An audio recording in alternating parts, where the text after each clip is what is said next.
Shalom, I'm Scott. I'm one of the board members here at the Children of Jacob Messianic Synagogue in Springfield, Missouri, under the leadership of Rabbi Jeffrey Friedman. And I'm Deborah from the Tabernacle of Praise in Branson, Missouri, under the leadership of Rabbi Jeremy Storch and Pastor Daryl Cornelius. Yes. So did you have a good festival? Oh, we did. And once again, I mean, even though it's been a couple of weeks back, I'm still kind of going on the high of it. Yep. We've learned a lot, and I think that we talked about, we ended, I believe, 5874. Yep. Well, and then we've begun 5785, and that's the Hebrew year, of course. I think we started well. We were determined, I believe, in the month of Elul. We had determined that what we did in that month was going to establish the fruitfulness of this year. And I really think that we've begun well. Yeah, I've really just embraced extending it out, the fall festivals throughout the whole month of Tishri, and just everything in this new cycle that's come forth. So it has been wonderful for that. Yeah, it's a festival. I really was sad when it ended, but again, we're gonna pedal forward and just keep going. We'll arrive at next season's festivals. You get those main sections of the spring and the fall feast, but he has the events to carry us through the slimmer times that rise up and keep us focused on the calendar and what he's doing in our lives and that. Right. So now we continue on with Abraham, and this is an account of Lech Lecha. So in this portion is about him getting himself out. The Lord speaks to Abram, to get himself out of his land and away from his family on that. And it's part of a whole series of 39 chapters where, and I don't think there's any other family that has that much detail about their life throughout the scriptures. So to bring 39 chapters to someone's family and lineage is pretty significant and weighty. And so I think it bears a lot on his life to pay attention to him. And is why he's called Father Abraham eventually. But we see the beginnings of that when he's taking himself out. And again, it's not just for his sake, it is revealing, especially in this chapter, the fullness of his chapter 12 through chapter 17 of Genesis and Bereshit. And so what the idea is, he's moving him forth with this plan of salvation for the whole world. It's not just for him and his people, his direct family and his servants, but this is for all the families of the earth. You and me. Yeah. Absolutely. So if you're a family, if you're a people, this is for you. And he says, I will bless those who bless you, Abram, but I will curse anyone who curses you. And by you, again, all, not many, not most, not a lot, but all the families of the earth will be blessed. So that's involving people. And so it seems to indicate there could be a third group, because we usually say, well, those who bless you and those who don't bless you, or those who curse you. But so we might insert, well, what about the people who don't do either of those things? Well, those aren't people. These are the two options. So either you're going to find yourself blessing Abraham and his descendants, or by default you will be cursing Abraham's. Well, what's that got to do to me? I'm over here in Australia, or I'm over here in Swaziland, or I'm over here in Italy. Well, I would encourage you to find out what it has to do with. Right, you're going to fall in one of the two groups. And I think that you've said, I get tickled every time you say, is to not make a decision is to make a decision. So that would fall on the side of not so good. Not so good. His plan, it's, in the long term, in the short term too, but especially in the long term, it's better to have his blessing. Right. The king's blessing carries everything. So tell me, why Abraham? So there's probably a myriad of really good answers to that. So the first comes is there's a Talmudic midrash that talks about seeing Abraham and the Lord looking into Abraham's life and seeing down his lineage and through his descendants finding the Messiah and seeing the Messiah come forth. And so there's some of that idea that plays into it in the long term that would be generations after Abraham. But in the Gospels, Yeshua makes reference to this. And he says, and that was an account or an expectation that people knew about, centuries after Abraham. His descendants knew that. And so as the sages recorded and handed down that testimony, Yeshua says, before Abraham was, I am. And part of that is he's playing into that knowledge and that understanding and expectation that the Lord did see through Abraham and his descendancy that would lead to the Messiah. Right, yes. And he's claiming that for himself. Right, and that's kind of the higher, and once you said there's lots of reasons that we do, but the basic reason is that we are now starting through Abram, because his name hasn't been changed yet. Yes. He's Abram, and so he's starting this walk of faith. And I wanted to go back up to Lech Lecha, and of course it is in Genesis 12:1 through 17:27, and that word in Hebrew means to go out, to travel, to walk, and it comes from the root word of halakha, which means to walk.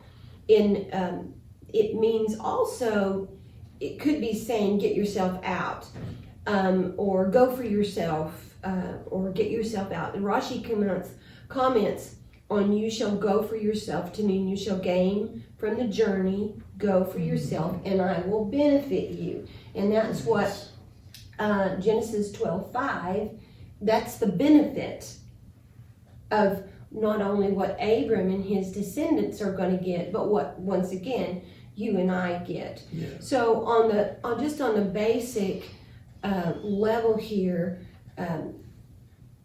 once again, we are starting this walk of faith, and he has chosen throughout the word, as we're going to see, unlikely people. Because, Abraham was a son of an idol maker. That almost sounds like the title of a song. But anyway. But so that was kind of an unlikely, and there's really a fun backstory about that, and that the sages teach. But those unlikely people are people like David, Gideon, Peter, and Paul. And although in Gideon, he was really not a very strong person, if you remember.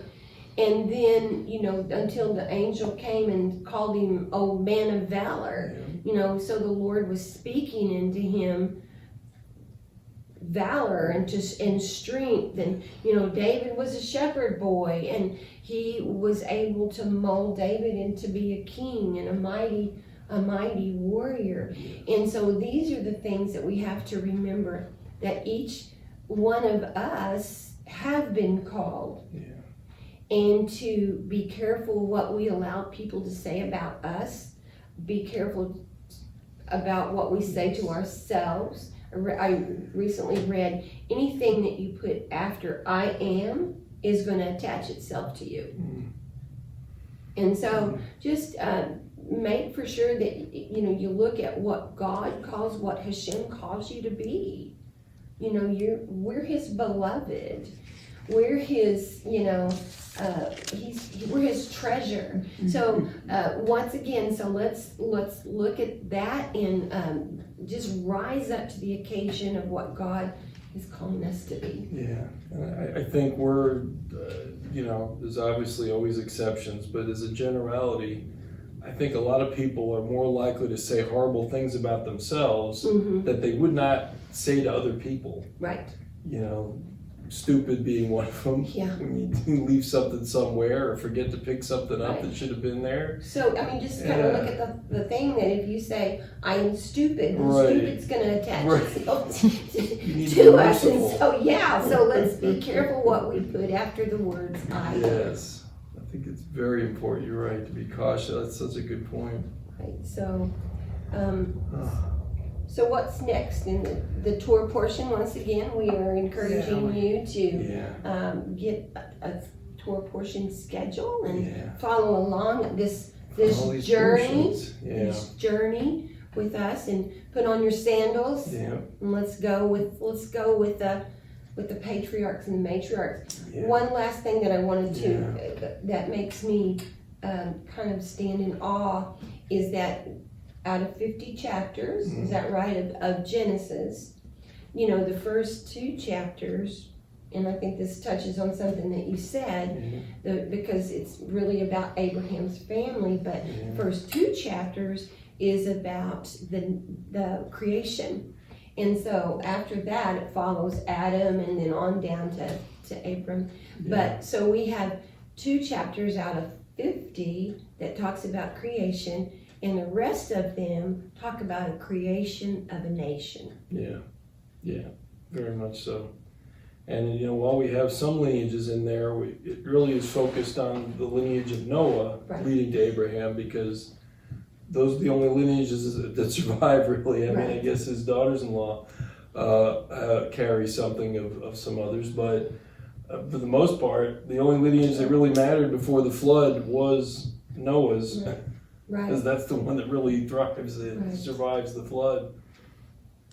So it's something, but you know, it's interesting that, you know, notable that one of the things that, I don't know, it is kind of maybe not a scientific thing, but maybe just a feeling thing. But one of the things that might give legitimacy to the Bible, in some people's mind, to this information, is the fact that even the greatest people who are heralded as successes in it, their flaws are also very much shown and not really hidden. Some of them more egregious ones are not hidden much at all. But like some of the lighter ones, in a way, but you could see it affected his life. But Abram is called to leave everything behind and just take his household. Well, he ends up taking his nephew, which would seem to be his family in most people's definition. But Lot went with him, and they traveled, and they both prospered to an extent where it became difficult to manage the situation. But it's not until they separate, because of the difficulties between their households, in terms of just managing the households, their herdsmen, their shepherds couldn't take care of the animals in the flock. But in verse 14 it says, the Lord spoke to Abram after Lot had moved away from him. And so maybe he would have spoken to him earlier, but he wasn't fulfilling all of the expectation that they started off with to leave all that. And until he's more compliant, that's when he hears about it, when him and Lot separate. I never thought of it that way, but you know, you do, and you see that Lot's going to be a stumbling block in. But I mean, everything is for a reason. But at the same time, that's an awesome insight. So it just it works that way, and so sometimes we don't hear until all the check boxes need to be checked, and then we get the next instructions.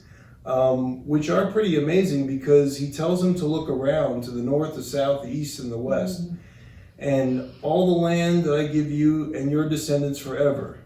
And I will make your descendants as numerous as the specks of dust on the earth, so that if a person can count the specks of dust on the earth, then your descendants can be counted. Get up and walk through the length and breadth of the land, because I give it to you. So, I mean, that's pretty potent. And this is something that of a contract now that's been translated into all the languages pretty much known on the earth. So the fact that this transaction happened, even though there are some that dispute that ownership, here it is, an ancient document of a few thousand years old that testifies to that reality. Right. Yeah, and like what you say is that all of our patriarchs have been flawed. Yes. And some of our patriarchs, they're probably all of them. Yeah. You know, once again, you know, why Abram? I mean, and once again, was Noah perfect? He was not. But he was righteous in the eyes of the Lord. Yes. He lived in a time of corruption, which Yes. you can kind of see that's where we are right now. Yes. And then, of course, Abraham wasn't perfect, but he was obedient and faithful to the Lord's calling. And so, once again, you can name them Isaac and Jacob and Joseph, and all of them was not perfect, Right. but he. And I'm so glad that he sees my end at my beginning. Yes. He saw each and every one of our potential, Yes.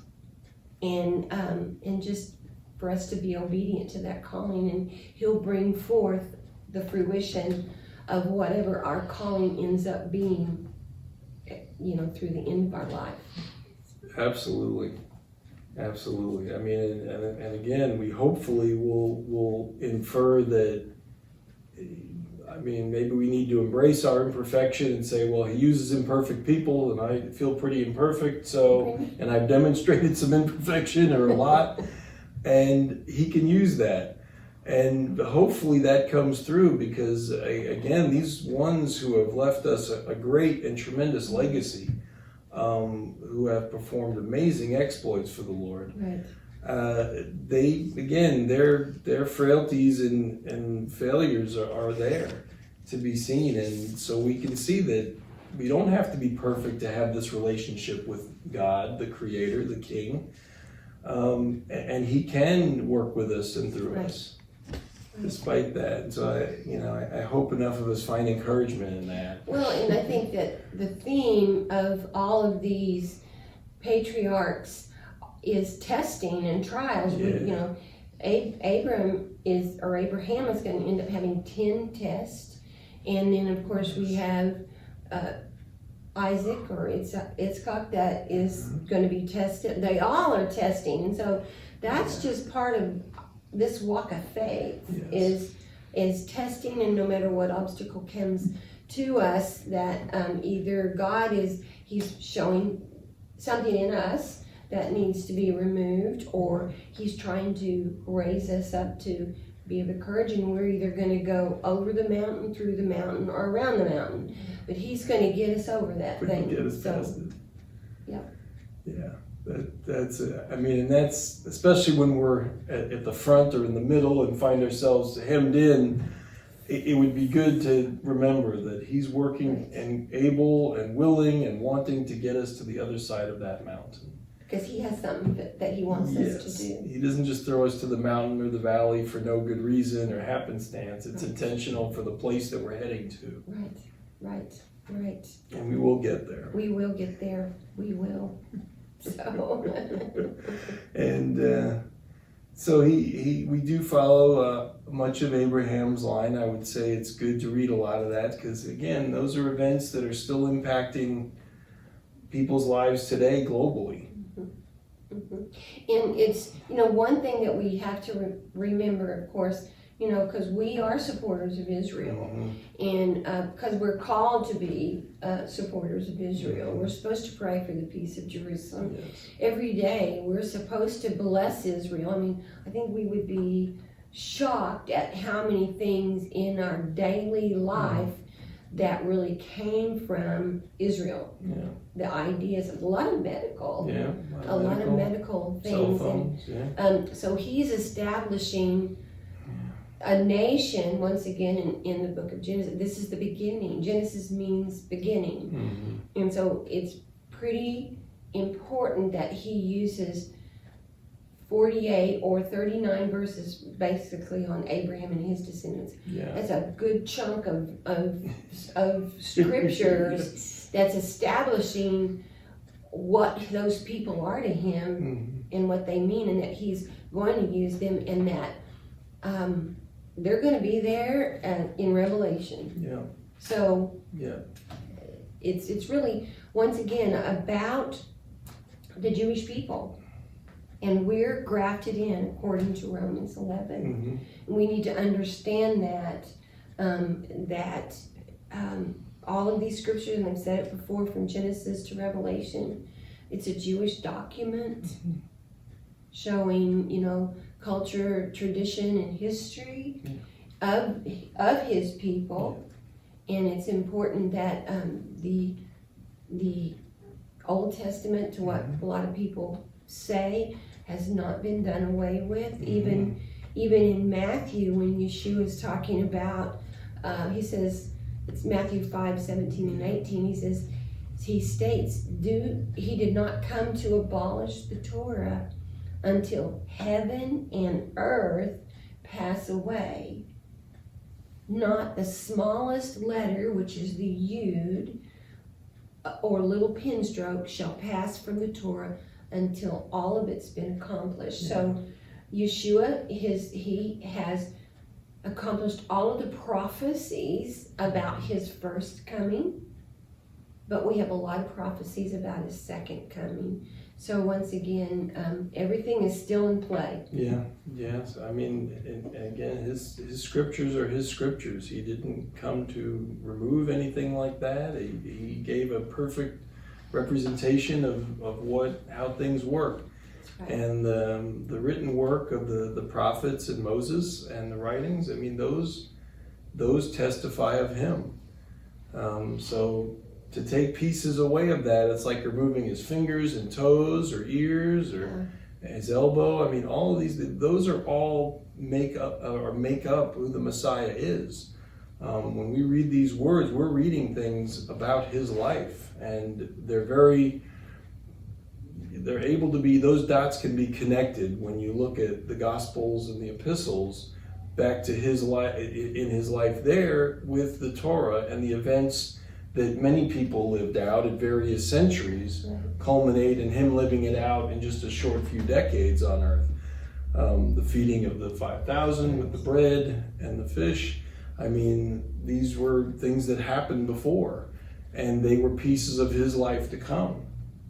And he is the fullness of these things, and to take that away, and even down to, which unfortunately gets lost in the recreation of the scriptures in the written format.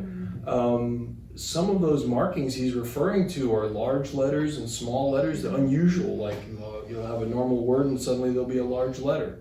And it's not like that in any of the other words, or a small letter, or a broken letter, or white space, and things like that. There's big gaps in there visually, but they're supposed to draw our attention to it. And in translation, they don't get carried over. So we miss some of those ideas, and those aren't communicated through the scriptures, and we operate more on just the literal part of it. But of the other layers that are being communicated and revealed, we sometimes lose that in the zeal to translate the words into these languages that we all mostly operate under. And so, you look at it, and it's like you could say God can use anybody because he's God. Well, that makes sense to us and to people. He's all powerful. He can do anything. But he can also do what the scriptures say is be a slave to his word. And once he's given his word on something, well, he can't just not do that, because he has said, this is how it is. This is what we're going to do. So he's chosen the way he's going to do it. When Abraham, appreciates the gifts that he recognizes, he has the faith that God can give him and supply him with all that he's telling him Abraham will receive, or Abram at this point, when he's first making the covenant with him, he'll receive those things, and he trusts that. But he feels like, I think in chapter 15, that, well, what value is that? It will go from me just to those in my household only. So it was very important to Abraham. And the Lord, the king, took that into consideration and promises him that I'm talking about those from your own body. So you will not perish childless. Your descendancy, your physical, biological descendancy will receive the inheritance that I'm giving you, and they'll be your heirs. Now he's also saying all the nations will be heirs, will be beneficiaries of it. But it was very important for Abraham to have that as part of the covenant, that it's also, he's almost, lamenting, well, it'll just pass through me and by me. and my household. But he says, no, your household also will receive. Right. In those nations, in those people, it's contingent on whether you bless or curse Israel. It's a big part of it. I think we need to think about that. Yes. Yeah, I think so. But in these days we're seeing more of the negative on that, and so it's just this long-term promise, right? And it's still happening as long as there's the sun in the day and the moon at night. Till it passes away. Till it passes away. These are still in fact in force. So so we see Abraham going around. He continues on.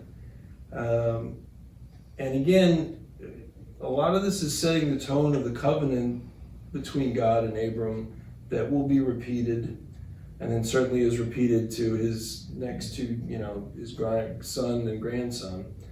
But we have the issue of how they use the term cut a covenant. And in that day, they cut a covenant. And what they would do is they would have the animals that they would cut in half. And out of that, the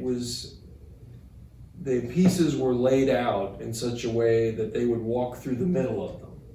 And the parties that promised and the ones that received, and they each were entering into this contract, they would walk between those pieces of the animals, thereby saying in a very, dramatic way that, well, whoever breaks the terms of our agreement ends up like these animals. So it wasn't just, again, in maybe as soon as a century ago, a person's handshake, sort of represented that. We've become less graphic in that, but in the day it was a visual. Right. But now we're not even sure about the handshake, how much that means that we're really committed to our word, and that, unfortunately, we've kind of devolved in that. But the idea of these animal pieces representing the death of the party who's at fault for the covenant being broken. And you might see, because when he lays it out in chapter 15 of Genesis, it's multiple animals. And multiple animals would have a fair amount of blood. So this little path between them would be red. So at some point, to demonstrate that, as we became a little less graphic in our presentation and our commitment, a red carpet was substituted. So the red carpet was this place that people would take to enter into the meal that would be a covenant meal, because much of the time there is a meal following a covenant, a cutting of a covenant. And so they would follow the red carpet. Now, of course, red carpet's gone other places too, but that's some of the earlier ideas about it in its development. But in this, it was an interesting thing, because usually the parties responsible entering into the agreement have to walk between the pieces. Well, neither of these two parties walk between the pieces. And another problem is, one of the parties in the covenant is the eternal God, who can't die. So what do we do with that? He's promising, well, if I break the covenant, then I die. The other problem is, Abraham is put to sleep off to the side. He's set into the side, so he doesn't walk through the pieces. So there's a bit of a mystery that unfolds here, that there's this mysterious fire that moves between the pieces, that is now the guarantor of this covenant, that if it's broken, this one party is guaranteeing the fulfillment of it by their death. Yeah.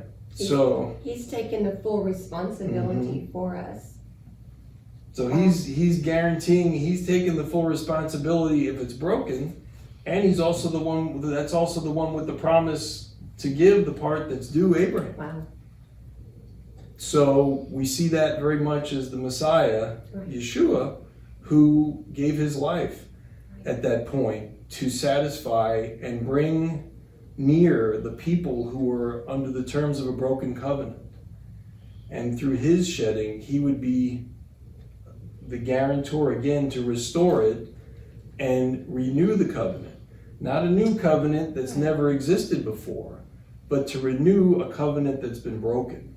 So that's really where the shedding of blood, I mean, we have the first mention of probably the blood, even though we just know that an animal was slaughtered in order to cover Adam and Eve. Yeah. But this really gives us a further foreshadow, because all of these animals have the shedding of the blood. Yes. It's a component that has to go all the way through Scripture. It's got to be that red thread all the way through Scripture. Yes. And that was the reason why, and it builds as we go, but that's the reason why there's the shedding of blood on with Yeshua on the tree of sacrifice. Yeah, it's tied back to the covenant that the Lord cut with Abraham, and then Isaac, he renews it with him. He makes the same vows and promises, and then unto Jacob and Israel, and then through the nations. Right. Again, which is why we have 39 chapters to kind of progress that family through and see how that covenant carries down. And then once you kind of set that in motion, you see how it follows through. Yeah. Wow. So, it was very much like that. And it was, I kind of like the setting is very dark and ominous. And of course, that kind of alludes to another situation at Mount Sinai where it was kind of dark and ominous. It was. It alludes to Shavuot in the book of Acts, where it was kind of dark and ominous. And they saw the lightning and things like that. And I think those are definite connections that are wanting to tie us back to early, like you said, first mentions of ideas and bring us back to what was going on there and what's going on here. There's a renewal of the covenant. We're trying to renew, we're trying to get back and restore what was lost at the Garden of Eden. So it was very good. Right. And just to kind of, as we continue in the Torah portions, that everything to look for foreshadows. Look, we talked about looking for first mentions, but look for foreshadows of because Yeshua has to fulfill all those foreshadows. Yes. So anyway, is there anything else that we want to discuss before we end for this week? When you add in the more to discuss, then I'd say no. There's so much more. This is these foundational early, books are just amazing to carry us through the rest of the scriptures. And it's so much. It's so much. But keep going into it. Keep going. All right. Shalom.